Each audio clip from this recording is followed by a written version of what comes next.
네, 주민등록 1인 세대가 사상 처음으로 40%를 돌파했습니다. 한 세대, 한 가족이 몇 명으로 돼 있을까? 2.2명. 예, 그럴 수밖에 없습니다. 한번 보십시오. 예. 1인 세대가 40%죠. 2인 세대가 23.8%니까 1인, 2인 합치면 벌써 64%가 됩니다.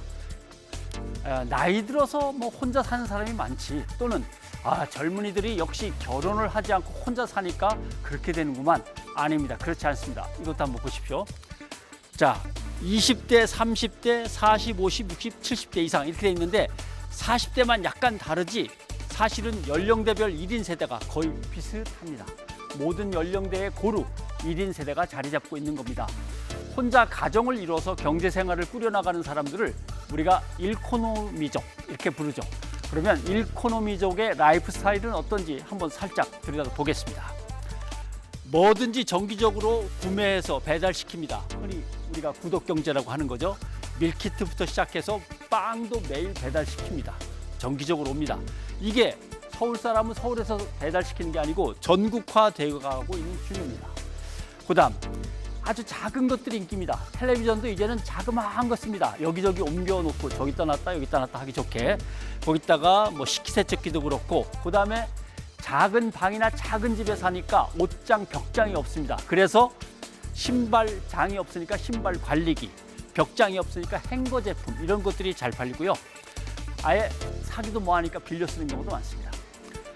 죄다 뭘 돈을 내고 사거나 빌리는 얘기들 뿐인데 1인 세대는 그래서 특히 소비 생활에서 노후를 미리 준비해야 됩니다. 한번 보십시오. 나이 들어서 혼자 살 준비를 미리 해야 됩니다. 그러니까 먼저 강제로라도 저축을 한 다음에 연금 준비를 한 다음에 소비를 해야지 있는 대로 그냥 쓰다가는 나중에 어려워지는 거죠. 그다음에 의료비, 간병자금도 미리 준비해야 됩니다. 왜냐하면 의료비는 아프면 돈도 들어가지만 일이 끊어집니다. 그러니까 일을 못하면 더 힘들어지는 거죠.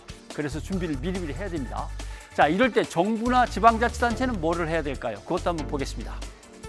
우선 1인 가구가 남자일 경우 또는 여자일 경우 아니면 젊을 경우, 나이가 많을 경우 남녀노소별로 어떤 특징을 갖고 있는지를 면밀하게 연구를 해서 주택정책이라든가 토지정책, 도시개발 방식을 다 반영시켜야 됩니다.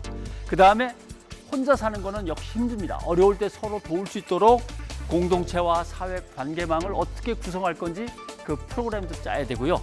그 다음에 일자리를 놓치면 정말 힘들어지니까 연령대별로 취업 교육을 강화해야 되는 문제가 남습니다. 이렇게 정책이 뒷받침하지 않으면 1인 세대는 사회적으로 고립될 위험이 큽니다. 이게 동시다발로 많이 발생하면 큰 사회 문제가 될 수도 있어서 대응을 서둘러야 합니다. 변상욱의 앵커 리포트였습니다.